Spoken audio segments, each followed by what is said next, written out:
welcome. And with our conversations, we would love to have you participate. So if you have a question, please let us know. We will do our best to answer. Just let us know where you are and what is your breed. And we will be happy. This is a new experience for us. And again, we're just happy to have you here. So welcome. And let's just get started with the conversation. So Lee, I'm going to start with a question for you. And that is, dog show mentor. How did the idea come to you? Was there a eureka moment for you?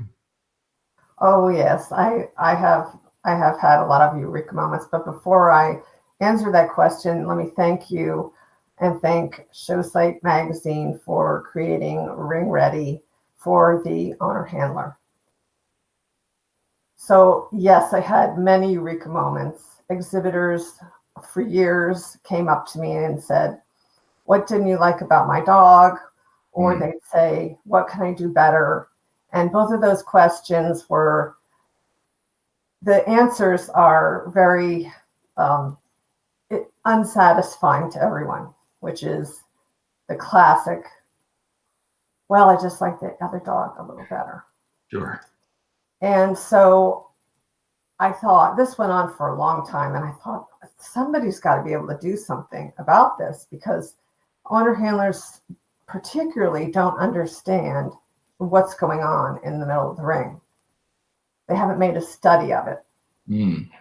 And of course, the professional handlers make a study of it because that's how they make their living.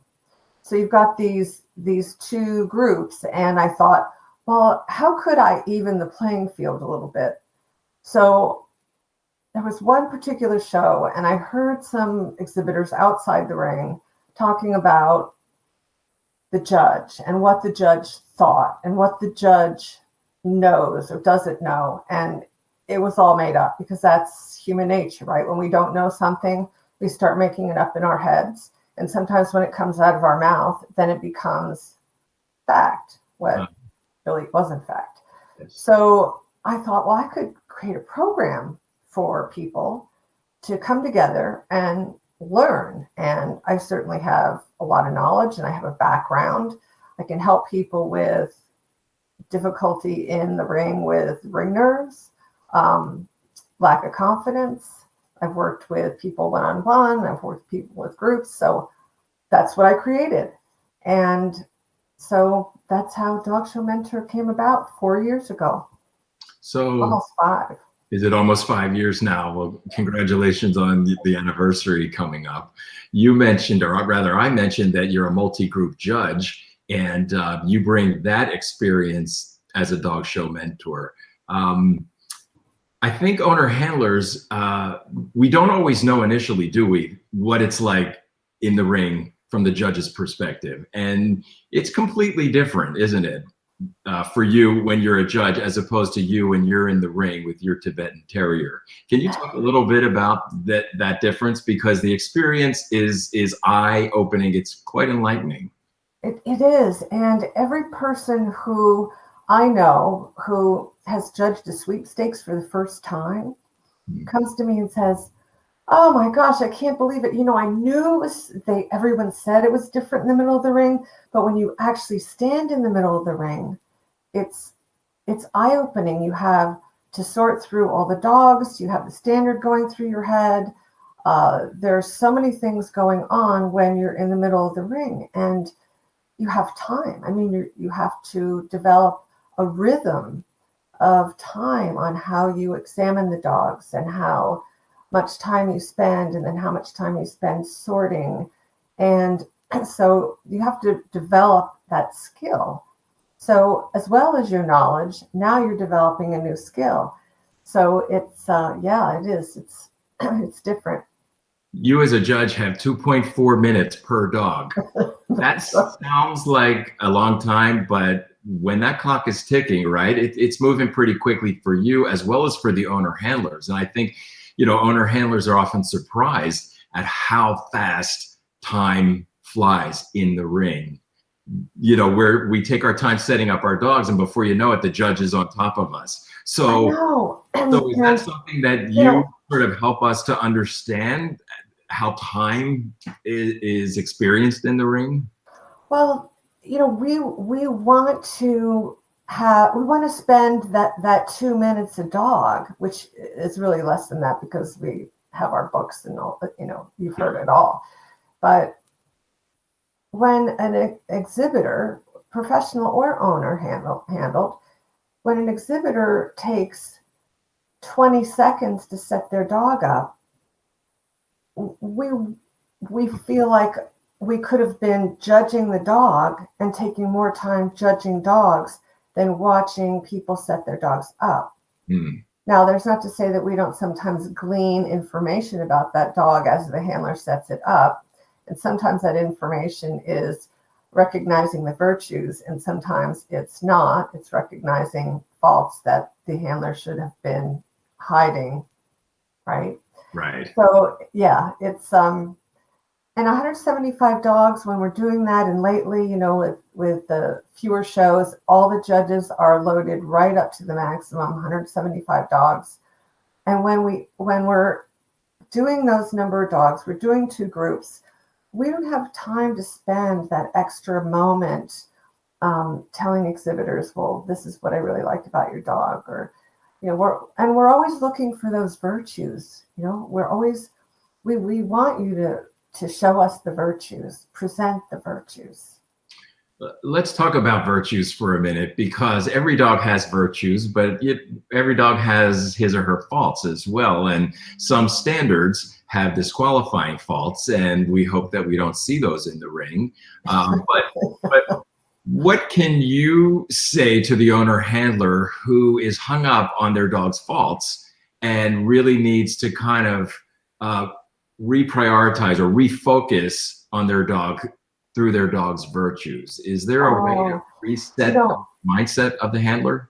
Yeah, I love that. I love seeing that transition when people really study their standards and compare their dog to the standard, and then recognize the value that their dog has. And as they start recognizing those virtues, they bring that knowledge to them in the ring, and it translates to the judge. Does it? So when you're looking at your dog's front and saying, I know my dog has big ears, but the front is so good. And then you start really presenting that front like, this is the best dog in the world. This is the best front in the ring, or whatever the virtue is. Right. And it's really exciting to see when an exhibitor authentically takes that on themselves and presents that in a way that's proud and interested and curious. So I love that. And you as the judge, you experienced that moment, don't you, in the ring, when that handler is really selling, if you will, that virtue and the value of that dog's front. So let me ask you, as a judge, when you have that moment, how exciting is that for you? And is there a way for the owner handler to give that moment to you as the judge, that wow moment that you as a judge can fly home after the weekend and you'll be thinking of that dog? How does that work, if you will? Well, that's what we want. I mean, I think when judges talk to each other after show, they say things like, so did you have anything really exciting? And sometimes you get this answer like, oh, I had this dog and it was a stallion, or she was glorious and she held herself beautifully. And these are all things that we can, as handlers, encourage in our dogs and train for in our dogs. You can only do so much. I mean, if you don't have a good dog to start with, Sure. it's we're gonna help you get a good dog. There you go. But it is exciting, and that is what judges want. And we're not looking to ding dogs, or there's an expression that exhibitors use, that they use the word dump. And I always tell my members, we don't dump dogs. We just prefer another dog and like another dog's virtues per the standard. So that's, I think, how I present it. We're a very positive and forward thinking group, and so we pull together and we encourage each other. And I'm talking a little bit now about Dog Show Mentor, just because that's my favorite topic. Yes. So, the members who have less experience, I have members that don't even have their puppy yet, or best in show handlers. And how does that work? How do you bring all those people together and get them to help each other and work together and give knowledge? And sometimes they meet at shows and help each other in the setups, and really develop a relationship, and they're really becoming leaders in the sport, because of course winners are leaders and leaders are winners. And I thoroughly believe in that as we move forward in showing dogs in general. So you've created an inclusive, diverse online community that translates into a genuine on-the-ground community at shows, and you have a place for the person, as you just said a moment ago, who is waiting for their puppy, and also the person who has several all-breed bests and specialty wins. Owner handlers come in all different forms, don't they? And that's something that it sounds like you recognize, that the needs of an owner handler and the goals that owner handlers set for themselves vary. Can you speak a little bit to that? Because I think when you're a raw recruit, so to speak, with your first dog, there's so much you don't know, right? And so you may not even know your goal, or that goal may be that first blue ribbon. It kind of starts there, doesn't it, with that first award? It absolutely does, because even if people just want to finish their first dog, or maybe they have a breeder who said, I want you to show this dog. And I have a number of people like that in my group. And those people then say they win their first blue ribbon. And that's why I call my signature promotional piece, and what Dog Show Mentors build on, the blue ribbon blueprint, is because that first blue ribbon is what brings us into the sport. And then we want to win winner's dog, and then we want to go best of winners, and then if I could just win best of opposite, if I could just win best of breed, and on and on. I would just love to get pulled in the group, right? Who remembers that? I remember that because I lived that. So I wanted to just get pulled in the group, just get a group placement, and so on. And so it builds, and the excitement builds. And the excitement builds when you're learning and you have people around you. For most people, it's a relationship sport, right? And Sure. So and since I lived this, that's how I can relate to the people in my group. And I also believe it keeps me sharper as a judge, because I glean knowledge about different breeds from reading the standards over and over and over, and talking to my members and teasing out what they know about their dog and how they're comparing their dog to the standard. All the things that we talk about to build the knowledge to be able to win more in the ring. And that's That's my tagline, is winning more in the ring. And winning more in the ring, that's the ultimate goal, whether winning is that first blue ribbon, as you said, or that all breed best. So let me address something that I was thinking about when you were answering that question. And that is, all breeds are not created equal. They're not the same. And so if I'm an owner handler of a breed that is numerically popular or largely handled by professionals, that would be a different experience as an owner handler versus a breed that is maybe a rarer breed, such as my own, that is by and large handled by owner handlers. So can you speak to that a little bit? How does Dog Show Mentor help me no matter my breed? And if I can say, with the return of dog shows, it's really wonderful to see 5-point majors in so many breeds. It feels like dog shows are coming back, and they're coming back in a way that is, getting back to the heart of our sport, which is, breed type and our judging according to our breed standards. So can you talk about the difference of the owner handlers based on their chosen breed? Wow. That's an interesting question.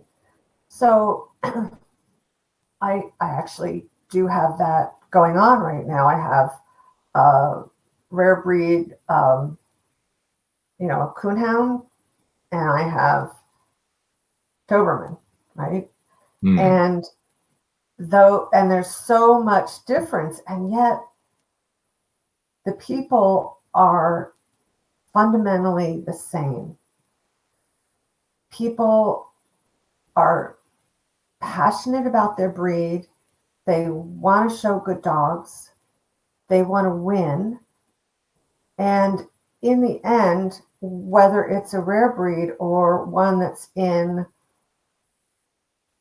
the arena a lot, like the Doberman, you still have that fundamental desire to win, the willingness to work with your dog, the willingness to be coachable.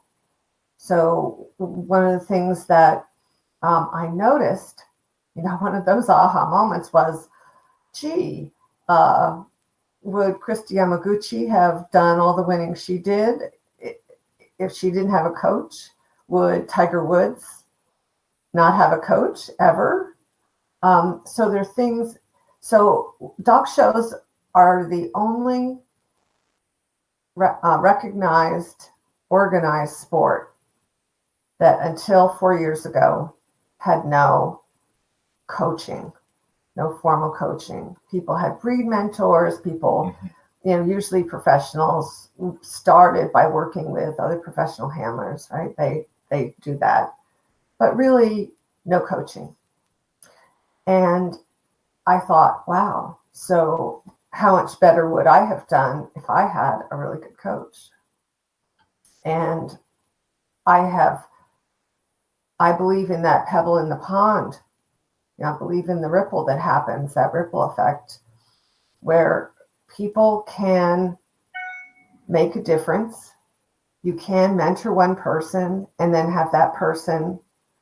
And so I encourage that in Dog Show Mentor. So I want the Doberman person to help the Coonhound person, no matter where they are, whether it's 5 years from now, and vice versa. So that the mindset that we bring to the sport is that of helping each other, giving each other information.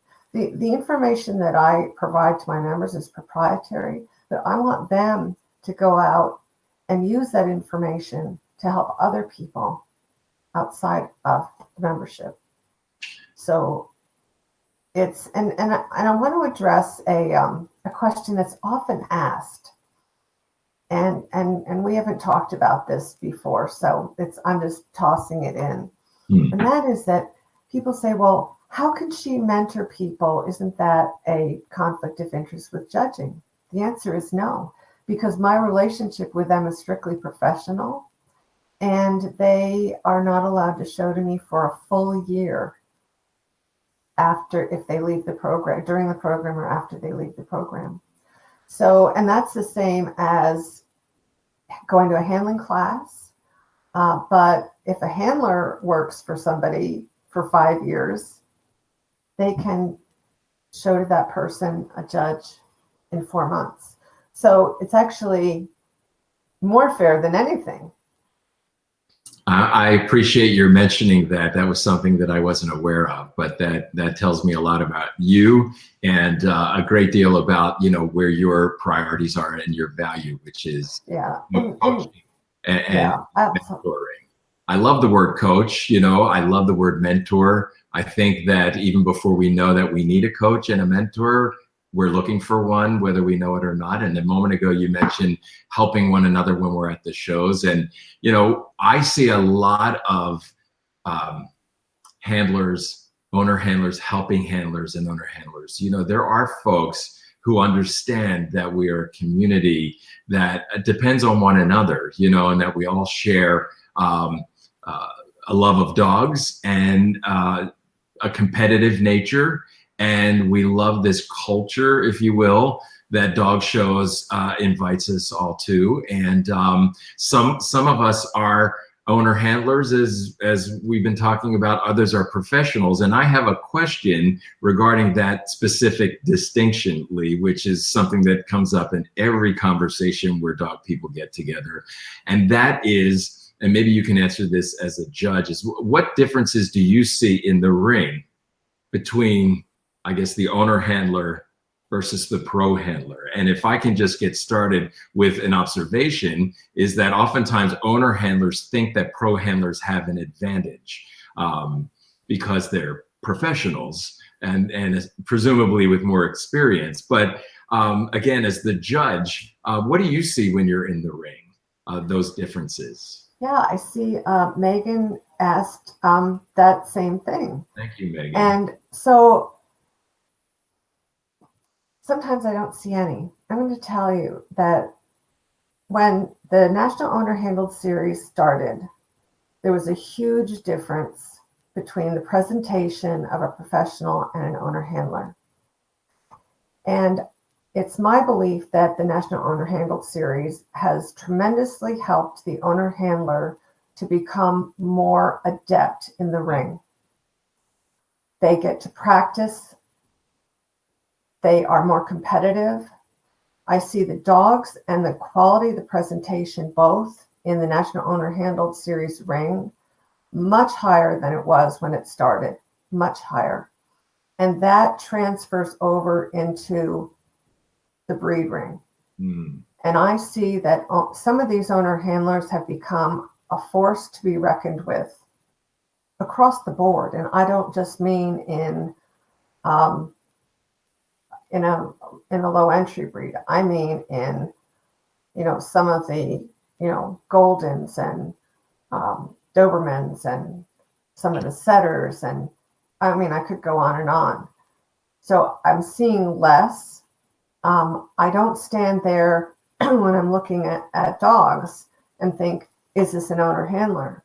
But sometimes at the end of the day, or at the end of the breed, and I'm assigning owner handled best of breed, I'm surprised that that person was an owner handler. And that tells me the quality of the presentations has risen dramatically. And I'm seeing there are certain telltale signs sometimes, but that's for another day. Well, that's wonderful because, you know, as an owner handler myself, there was a time where I felt that the professional, you know, had lots of advantages, and obviously they were more experienced than me, and that's an enormous part of our dog game, is the experience that comes with years of participation. But I love that you just said that the NOHS has, whether it was by design or, you know, just by happenstance, it's really elevated the playing field by the folks who have chosen to participate in that. And I think that that's something that I hadn't really considered, even though I've certainly seen that. I don't think I ever really made the connection. So that's kind of a wonderful thing to realize how, we're in a sport that, we always talk about standards and staying sort of true, but the sport also is flexible, and the sport has introduced programs since its inception to sort of respond to changes in our culture, in our economy, and just in the level of commitment from its participants. And I think owner handlers now more than ever are a force to be reckoned with.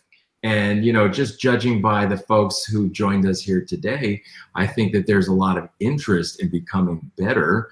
I think that the past year, when most of us had a period where we couldn't attend shows, and maybe some folks who have joined us have yet to return to a dog show, but they're here because they are taking this time to develop skills, maybe realizing, when I get back in, these are my goals, or maybe I need to find out what my goals are.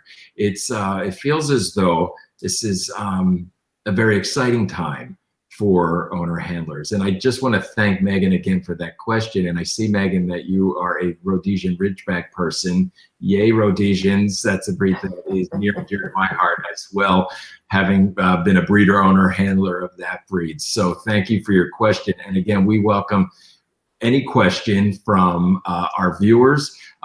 You can always reach us on our Facebook page, and you can head on over to showsightmagazine.com/RingReady. We want to be interactive. We want this to be the home of you, the owner handler, and we invite your participation, whether it's during our weekly live conversations or whether it's on our Facebook page. And Lee and I would love to hear from you. If you have a question, please feel free to email us, or maybe even you have a story, an experience that you'd like to share, or some insight that you've learned as an owner handler that may benefit all of us. And there's always space in our pages and on RingReady on our website for you, the owner handlers. So we're owner handlers, we're breeder owner handlers, Lee and I, and we can learn a lot from you. And as the dog show mentor, Lee can certainly help you to determine your goals and to develop a strategy in the ring. And so, again, I just want to thank you for your time. We know, Lee and I know, that you've tuned in today. It may be your lunch hour. It may be the middle of the night. You may be driving and listening. We are grateful for all of you. And we understand that, 12 noon, wherever you are, may not be the best time. And so next week, we are going to have our conversation on Wednesday at 3 p.m. Eastern time here in the US. We're going to try that. But again, we are a work in progress. RingReady is your home, and we want you to build the home alongside us. We want you to be our masons and our electricians, so to speak. And we are just so grateful that you have joined us today, and we are looking forward to getting to know you better.